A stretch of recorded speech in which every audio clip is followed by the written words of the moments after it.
వాస్తు పూజ వెనుకున్న అసలు సైన్స్ ఏంటి? మనం ఇల్లు కట్టేటప్పుడు వాస్తు పూజ ఎందుకు చేస్తామో తెలుసా? దీని వెనుకున్న రహస్యం తెలిస్తే మీరు షాక్ అవుతారు. మొదటిది, పురాణ రహస్యం.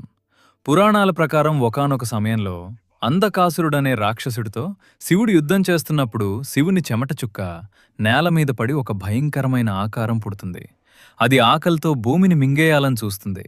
అప్పుడు బ్రహ్మతో సహా 45 మంది దేవతలు ఆ భూతాన్ని అణిచివేసి బోర్లా పడుకోబెట్టి దానిపై కూర్చుంటారు. ఆ భూతమే వాస్తుపురుషుడు. ఏ దిశలో ఏ దేవుడు కూర్చున్నాడో ఆ దిశలో ఆ శక్తులు ఉంటాయని అర్థం. అందుకే ఆ దేవతలను శాంతింపజేయడానికి వాస్తుపూజ చేస్తారు. రెండవది, దిశలు మరియు పంచభూతాల సమతుల్యత.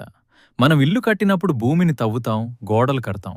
దీనివల్ల ఆ ప్రదేశంలో ఉన్న సహజ సిద్ధమైన శక్తికి అంతరాయం కలుగుతుంది. నైరుతిలో బరువు ఉండాలి, అది భూమితత్వం. ఈశాన్యంలో